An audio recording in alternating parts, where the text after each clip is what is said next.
아버지 감사합니다. 하나님의 아들 예수 그리스도를 우리를 구원하기 위해 이 땅에 보내주셔서 우리를 위해 죽으시고 부활하셔서 우리의 영원한 소망 또 우리의 영원한 생명 되게 해주시니 감사합니다. 오늘 말씀을 통해서 이 복음의 소식을 잘 이해할 수 있도록 도와주시고 마음으로 우리 주 예수 그리스도를 받아들일 수 있는 귀한 시간 되게 하여 주시옵소서. 예수 그리스도의 이름으로 기도합니다. 아멘. 크리스마스는 유대인이었던 예수라는 인물이 약 2000, 지금 24년 정도가 되겠죠. 그러니까 정확하게 예수님이 몇 년도에 태어났는지는 정확하지는 않습니다. 그래서 대충 2000년 전에 태어난 그 예수를 그 탄생을 기념하고 또 축하하고 함께 즐거워하는 날이 바로 크리스마스입니다. 온 세계의 역사가 이 예수 그리스도의 탄생을 기준으로 before Christ, 그래서 BC라고 그러죠. 그리고 after Christ, 그래서 AD라고 해서 아노 도미노, 주의 해 이렇게 나눕니다. 그만큼 역사 속에서 어쩌면 가장 중요한 인물이 예수 그리스도라는 것을 우리가 알 수 있습니다. 그래서 크리스마스가 되면 온 세상 사람들은 그저 막연히 기뻐합니다. 즐거워하고 또 연인들 사이에서는 아주 로맨틱하게 또 크리스마스를 보냅니다. 그렇지만 정작 크리스마스의 가장 중요한 주인공인 예수에 대해서는 그분이 누구이신지 또 그분의 탄생이 왜 기쁜 소식인지에 대해서는 잘 모른 채 그렇게 크리스마스를 보냅니다. 그러니까 참 아이러니한 일이죠. 예, 온 세상 사람들이 예수를 믿지도 않고 알지도 못하는데 그렇게 즐거워하는 걸 보면 저는 한국에 있을 때 특히 겨울에 호빵을 참 좋아하거든요. 여러분 호빵 아세요? 예, 모르시는 세대도 있는 것 같은데 지금은 레토르 식품이 되겠죠. 그래서 겨울에 이렇게 따끈따끈한 호빵을 이렇게 반으로 탁 자르면 거기 중간에 팥이 정말 맛있게 들어있는데 뜯었는데 팥이 없어요. 그럼 호빵이 아니겠죠. 그런 것처럼 지금 크리스마스가 예수를 알지 못하고 이제 즐거워하는 시대입니다. 그래서 오늘만큼은 저는 이 말씀을 통해서 왜 예수의 탄생이 그렇게 기쁘고 좋은 소식인지 그것들을 여러분에게 전하려고 합니다. 오늘 이야기는 아기 예수 탄생에 대한 내용입니다. 아기 예수는 유대라는 지역의 베들레헴이라는 아주 작은 마을에서 태어나셨습니다. 이 베들레헴이라는 곳은 지금도 유대인들에게는 이스라엘 사람들에게는 성지와 같은 곳입니다. 이스라엘 역사 속에서 가장 위대하고 또 찬란했던 그 왕국을 세웠던 왕이 다윗 왕이었는데 그 다윗 왕이 태어난 곳이 베들레헴이었습니다. 지도를 보시면 저기가 베들레헴입니다. 예루살렘에서 한 10km 정도 서쪽으로 떨어져 있는 그 작은 마을이죠. 자, 예수가 태어나기 전에 한 천사가 처녀인 마리아, 예수를 낳은 어머니죠. 그 마리아에게 나타나서 네가 아이를 잉태할 것이다. 그런데 그 아이는 이름을 예수라 하라. 이렇게 해서 미리 그 예수의 탄생을 예고를 해 주었습니다. 누가복음 1장 31절에 보시면 보라 내가 잉태하여 아들을 낳으리니 그 이름을 예수라 하라. 자, 여기서 예수라는 이름은 하나님이 구원하신다라는 뜻입니다. 그러니까 이 태어날 이 아기는 어떤 존재입니까? 하나님의 구원이라는 구원자라는 그런 뜻이 그 아이의 이름 속에 있습니다. 1장 35절에 보시면 나실바 거룩한 이는 이 아이가 거룩한 자라고 합니다. 근데 하나님의 아들이라 불려질 것이다. 이렇게 또 미리 마리아에게 말을 해줍니다. 그러니까 이 세상에 존재하는 인간들 가운데 미리 이 아이가 나중에 자라서 어떤 인물이 될 것인지를 미리 예고받고 태어나는 아이는 없는데 예수님은 그렇게 미리 이 아이가 어떤 인물이 될 것인지를 예고하고 태어납니다.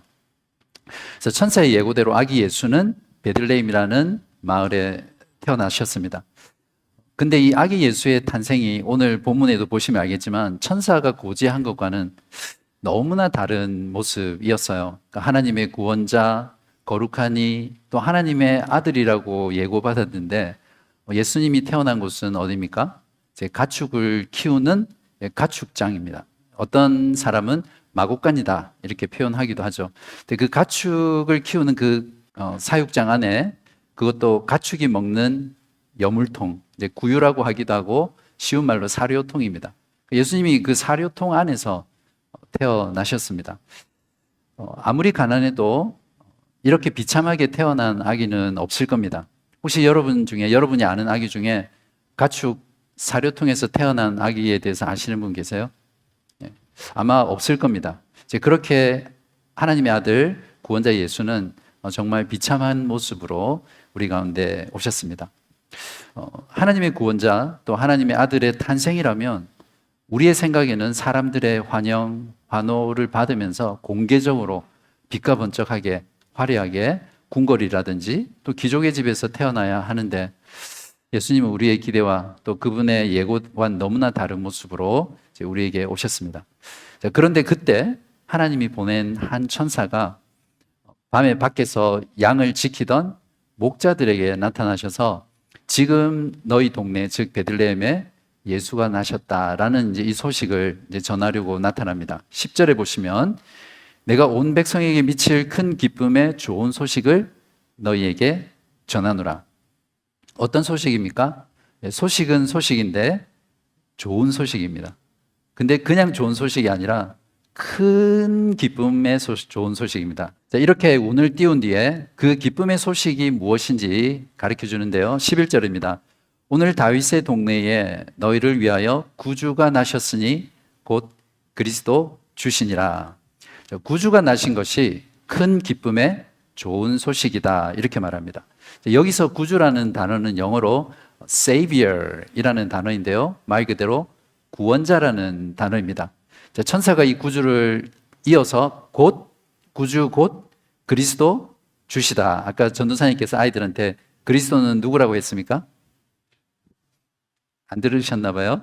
왕이라고 했죠. 그래서 그리스도는 정확하게 기름 부음 받은 자라고 해서 메시아라는 단어입니다. 그러니까 메시아라고 하면 구원자, 왕, 제사장, 선지자 이런 것들이 다 포함되는 거죠. 그러니까 이 천사가 말한 너희 동네에 구주가 나셨다 곧 그리스도 주시니라라는 말은 정리하면 구주, 메시아, 구원자 하나님이 너희에게 나셨다 이렇게 알려주는 겁니다. 대부분의 사람들은 여기서 멈춥니다. 기쁘다 구주 오셨네 만백성 맞아라 끝. 여기서 멈추는 거죠. 그러니까 예수님의 탄생에서 멈추어 버립니다. 왜 아기 예수님 구주의 나심이 큰 기쁨의 좋은 소식이 되는지 거기까지는 나아가지 않습니다. 그렇다면 왜 아기 예수 구주의 나심이 모든 사람들을 위한 큰 기쁨의 좋은 소식이 되는 것입니까? 여러분은 여기에 대해서 답하실 수 있으세요? 네. 구주의 나심이 큰 기쁨의 좋은 소식이라는 것은 기본적으로 모든 사람이 구원받아야 되는 상황이 있다는 거죠. 그죠? 구원이라는 것은 구원받아야 될 상황이 전제되어 있기 때문에 그렇습니다. 모든 사람들이 구원받아야 될 상황이 무엇입니까? 여러분은 구원받아야 될 상황 가운데 처해 있습니까? 그러니까 성경은 모든 사람들이 죄를 지었기 때문에 하나님의 진노와 심판의 형벌을 받는 상태에 처해 있다. 즉 바로 그것이 모든 사람들이 구원을 받아야 될 상황입니다. 자, 성경의 제일 첫 부분인 창세기 1장부터 3장에 보시면 하나님이 온 세상을 창조하셨습니다. 요즘 시대는 이게 진화론이 진리처럼 가르치고 또 말하고 또 배우고 있기 때문에 하나님이 온 세상을 창조했다는 것이 잘 받아들여지지 않는 시대지만 성경은 분명히 하나님이 온 세상을 창조하셨다고 말하고 있고 또 모든 것을 창조하신 뒤에 제일 마지막에 인간을 창조하십니다. 근데 그 인간을 창조하신 목적이 영원하신 하나님이 자신과 교제하기 위해서 인간을 만드셨어요. 그리고 그 인간에게 하나님이 창조하신 모든 세계를 다스리도록 위임하기 위해서 인간을 창조하셨다. 그렇게 성경을 말합니다. 그런데 인간은 이 하나님의 의도대로 하나님께 순종하면서 하나님을 왕으로 모시고 하나님의 그 명령 가운데 순종하면서 살면 영원토록 살 수 있는데 자신의 위치를 망각한 거예요. 그리고 지금도 그렇지만 인간의 본성 속에 누군가 나 위에 어떤 명령자가 있거나 권위를 두는 걸 본성적으로 싫어합니다. 그래서 처음 인간은 하나님이 자기 위에 있다는 것을 싫어하게 되었고 자신도 하나님처럼 되려고 하고 그래서 하나님을 반역하고 하나님의 말씀에 불순종합니다. 자, 이것을 다른 말로 인간의 왕위 찬탈극이다 이렇게 부릅니다. 자신을 반역한 인간을 하나님이 그냥 두실 수 없으시겠죠. 하나님은 자신을 반역하고 자신처럼 되려고 했던 그 인간을 향해서 진노하셨고 또 심판의 형벌을 내리셨습니다. 그 형벌의 결과가 무엇이냐면 하나님과 영원토록 교제하며 살 수 있는 그 낙원에서 추방시켜 버립니다. 그리고 영원히 하나님과 이제 단절된 상태가 되죠. 그리고 그것으로 인해서 영원히 살 수 있었던 그 인간 존재가 이제 죽음이라는 것을 맞이하게 되죠. 로마서 6장 23절에 보시면 죄의 싹은 사망이요. 여기서 싹이란 말은 조금 어려운 말인데 영어로 wage라는 단어입니다. 그러니까 우리가 하나님 앞에 죄를 지은 것에 대한 대가, 보상이 죽음이라는 그런 뜻입니다.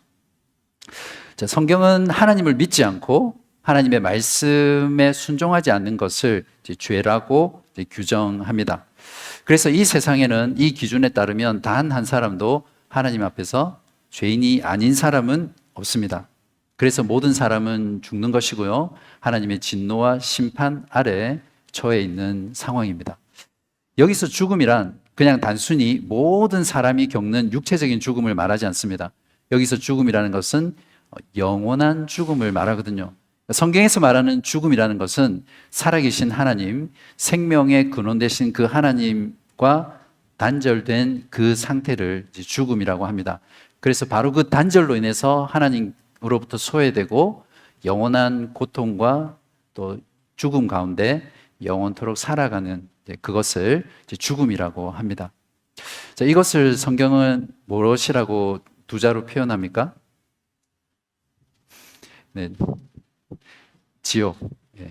즐겁고 깊은 메리 크리스마스 이 아침에 웬 목사님 또 지옥을 이야기하시고 그래서 아마 여러분 중에는 마음이 불편하신 분들도 계실 겁니다.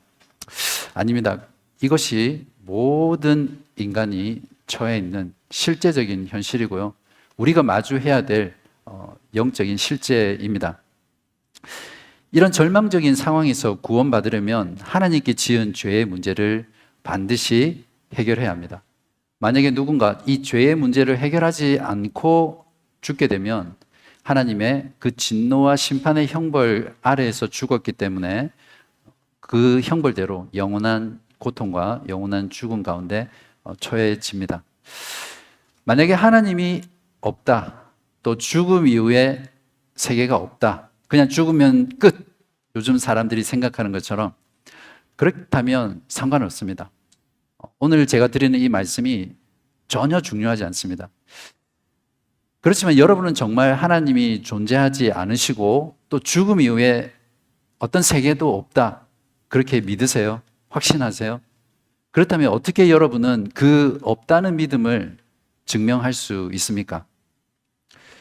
어떤 사람은 죽어봐야 안다 그러면서 무시하시는 분들도 있는데 죽었는데 만약에 정말 하나님이 계시고 하나님 앞에서 심판을 받는다고 생각해 보십시오. 죽어봤는데 정말 그것이 사실이다. 그때는 돌이키기에는 너무 늦은 때입니다. too late이죠. 증명할 수 없는 여러분의 믿음, 없다는 그 믿음에 여러분의 영원한 생명과 또 여러분의 영원한 삶을 걸고 도박을 하지 마십시오.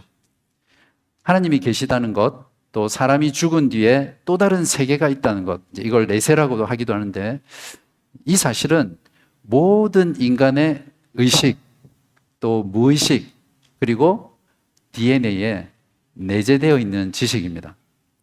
아무리 부정하려고 해도 이것을 부정할 수 없습니다. 지독한 무신론자라고 하더라도 인생을 살아가면서 어떤 위기의 순간을 만나잖아요. 그때 하나님을 찾습니다. 여러분도 그런 경험 하셨고 그렇게 하시는 분들도 많이 보셨죠. 어떤 학자는 이런 것을 두고 모든 인간 안에는 종교의 씨앗이 들어있기 때문에 신의 존재를 본성적으로 안다. 그렇게 표현합니다. 그렇기 때문에 이 세상에서 어떤 면에서는 절대적인 무신론자는 단 한 명도 없다. 이렇게 말을 할 수 있겠죠. 이런 물론 인간 안에 내재되어 있는 증거뿐만 아니라 외적인 증거들도 너무 많습니다. 우리가 조금만 깊이 생각해 보면 하나님이 계시다는 것, 인간의 죽음 이후에 사후에 또 다른 세계가 있다는 것은 외적으로도 얼마든지 많은 증거들을 가지고 증명할 수 있습니다. 자, 이렇게 모든 사람이 구원을 받아야 하는 그런 상황에 처해 있다는 것을 우리가 인정하게 되면 그 다음 질문은 어떤 질문이어야 합니까? 자연히 어떻게 이러한 상황 속에서 우리가 벗어날 수 있을까? 그것들을 질문해야 되겠죠. 그러나 절망스러운 건 어떤 인간도 스스로 하나님 앞에서 이 문제, 즉 이러한 상황에 처하게 한 죄의 문제를 해결할 수 없다는 것입니다. 그 어떤 인간도 스스로 하나님을 찾는 사람도 없고 또 하나님을 아는 사람도 없고 또 하나님 앞에서 죄인이 되지 않기 위해서 선을 행하는 사람도 단 한 사람도 없습니다. 로마서 3장 10절에서 12절에 보시면 기록된 바 의인은 없나니 하나도 없으며 깨닫는 자도 없고 하나님을 찾는 자도 없고 다 치우쳐 함께 무익하게 되고 선을 행하는 자는 없나니 하나도 없도다. 물에 빠져 죽어가는 사람이 수상요원이 건져주기 전에는 스스로 구원할 수 없죠. 불길에 휩싸여 죽어가는 그 사람이 자기 스스로 불에서 나올 수 없습니다. 소방관이 밖에서 그를 끄집어내줘야 구원받을 수 있습니다. 질병으로 죽어가는 사람이 의사가 치료해 주지 않고는 스스로 자기 자신을 치료할 수 없는 것처럼 자신의 죄로 인해서 하나님의 진노와 심판 아래 영원한 죽음의 형벌 가운데 있는 인간은 스스로 구원할 수 없습니다. 그래서 인간 밖에 계신 하나님이 구원자를 보내셔야만, 하나님이 우리에게 손 내밀어서 끄집어 주셔야만 인간은 이 죄에서 구원을 받을 수 있습니다. 아기 예수님의 나심이 모든 사람들을 위한 큰 기쁨의 소식인 이유는 바로 이 아기 예수가 죄인을 하나님의 진노와 심판의 형벌에서 구원할 구주이시기 때문에 그렇습니다. 자, 그렇다면 이 예수가 어떻게 죄인을 구원하십니까? 죄를 지은 사람은 자신이 지은 죄로 인해서 받은 형벌에 대한 값을 치르면, 즉 죄값을 치르면 죄의 문제를 해결할 수 있습니다. 예를 들면 1억 원의 벌금형을 받은 사람은 1억 원을 갚으면 죄의 문제를 해결하게 되죠. 그리고 죄와는 무관한 자유로운 인간 존재가 됩니다. 징역 30년형을 받은 사람은 30년 동안 감옥에서 옥살이를 다 채우면 그때 죄의 문제를 해결하고 죄값을 다 치루었기 때문에 자유로운 존재가 되죠. 인간이 지은 모든 죄는 하나님께 지은 죄이기 때문에 반드시 하나님께 그 죄값을 갚아야 합니다. 그러나 똑같은 죄라도 내가 누구에게 죄를 짓느냐에 따라서 그 죄에 대한 형벌, 죄값은 다르겠죠. 제가 우리 뒤에 있는 아이들한테 어떤 잘못을 한 것이랑 또 제 아이들한테 한 잘못이랑 또 아니면 여기 계신 시니어분들한테 한 잘못이나 아니면 대통령한테 한 잘못이든 어쨌든 죄를 지은 대상에 따라서 그 죄는 점점 무거워지겠죠. 그래서 우리가 짓는 모든 죄는 하나님께 지은 죄이기 때문에 그 죄값은 무한한 죄값입니다. 거룩하신 하나님, 완전하신 하나님, 무한하신 하나님, 초월하신 하나님, 그분에게 손상을 가한 것이 죄이기 때문에 우리가 지은 죄의 값은 무한한 죄값입니다. 설령 우리가 죽음으로 말미암아 우리의 죄값을 한 번은 치른다고 해요. 그럴지라도 우리는 숨을 쉬는 그 순간 계속해서 죄를 지으며 살기 때문에 어떤 인간도 하나님 앞에서 그 죄값을 치르고 죄의 문제를 해결하고 자유로울 수 있는 사람은 아무도 없습니다. 그래서 하나님이신 하나님의 아들이 인간이 되셔서 우리 가운데 오셨습니다. 죄인을 대신해서 십자가에서 죽으심으로 말미암아 우리가 치를 수 없는 그 무한한 죄값을 예수 그리스도께서 우리 대신 치루어 주셨습니다. 예수님은 하나님이시기에 그분의 피 흘림, 그분의 죽음은 무한한 가치를 가지고 있습니다. 여러분, 한 사람의 과거, 현재, 미래의 모든 죄뿐만 아니라 여기 있는 모든 사람들의 과거, 현재, 미래, 그리고 모든 인류의 과거, 현재, 미래의 모든 죄까지도 다 죄값을 치를 수 있는 무한하신 가치를 가지신 분입니다. 왜냐하면 하나님이시기 때문에 그렇습니다. 그러나 하나님은 인간을 대신해서 죽을 수 없죠. 하나님 자체가 죽을 수 없는 존재잖아요.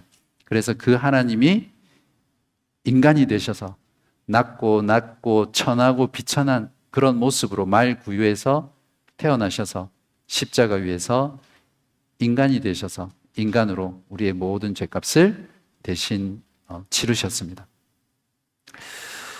예수님은 자신이 이 땅에 오신 목적을 십자가에 죽으시기 전에 이렇게 말씀하셨습니다. 누가복음 9장 22절에 인자가 예수님 자신을 말합니다. 많은 고난을 받고 장로들과 대제사장들과 서기관들에게 버림받아 죽임을 당하고 제3일에 살아나야 하리라. 그리고 실제로 예수님은 자신의 말씀대로 자신이 이 땅에 오신 목적대로 갈보리라는 그 십자가가 세워진 그곳에서 십자가에서 자신의 몸을 찢기시고 자신의 피를 흘리시면서 죄인을 대신해서 죽으셨습니다.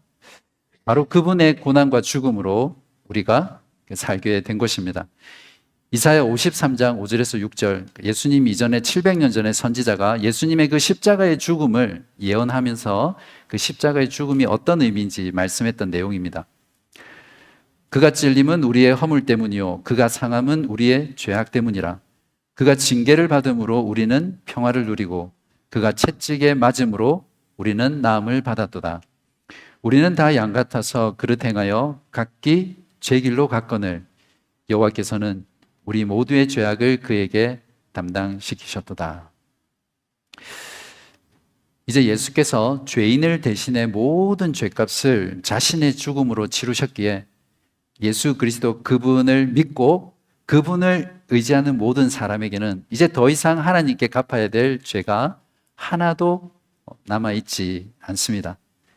예수를 믿는 자, 예수를 의지하는 자는 그래서 하나님 앞에서 죄의 문제를 해결받고 하나님의 영원한 진노와 영원한 그 심판의 형벌에서 자유케 된 존재가 됩니다. 경제적으로 조금 어려울 때 그 조금만 그 경제적인 문제가 해결이 되거나 또 병이 들었을 때 그 병이 조금만 나아져도 또 관계가 깨어졌을 때 그 깨어진 관계가 조금만이라도 회복되면 얼마나 기쁩니까?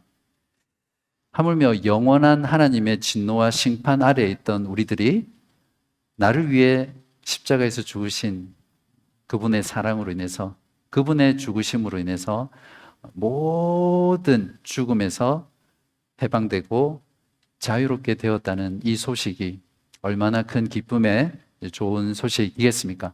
바로 이것이 구주 예수의 나심이 큰 기쁨의 좋은 소식이 되는 이유입니다.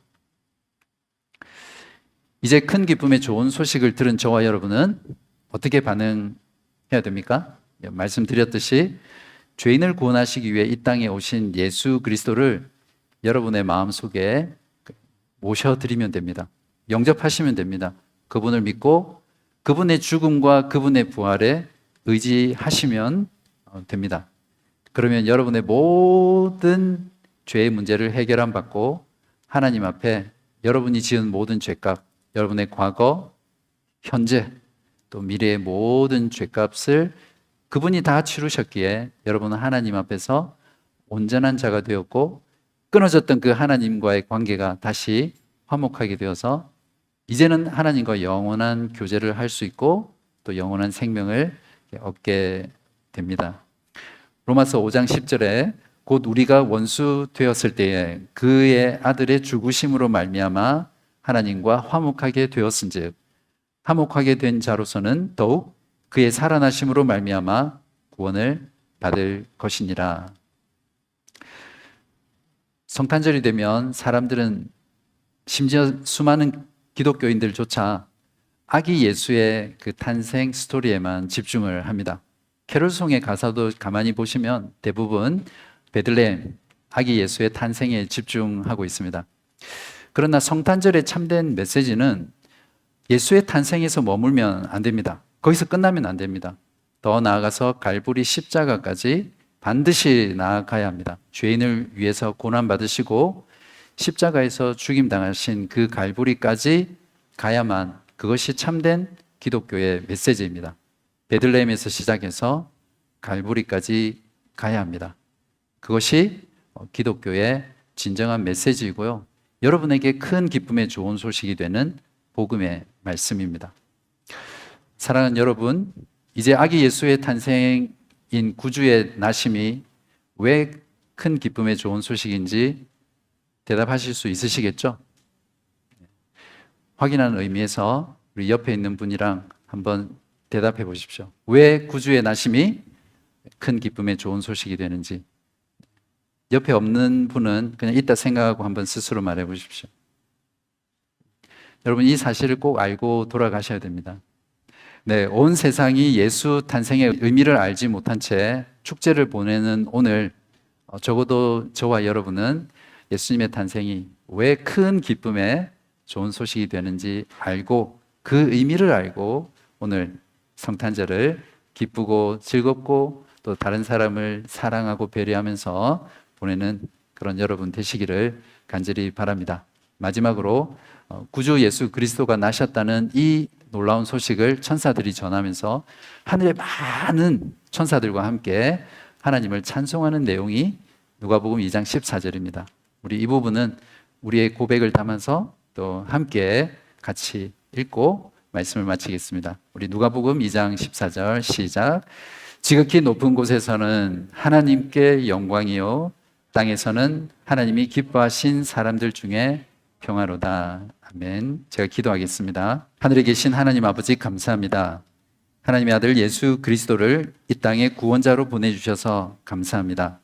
십자가에서 죄인을 대신해 죽으시고 부활하셔서 예수 그리스도를 믿는 모든 자를 죄와 사망으로부터 구원해 주시고 다시 하나님과 화목하게 되어 영원토록 교제하게 하시며 영원한 생명을 주심에 감사합니다.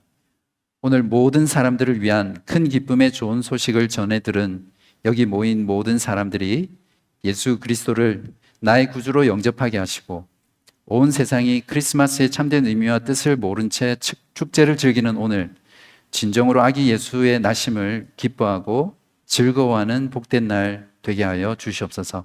예수 그리스도의 이름으로 감사하며 기도하옵나이다. 아멘.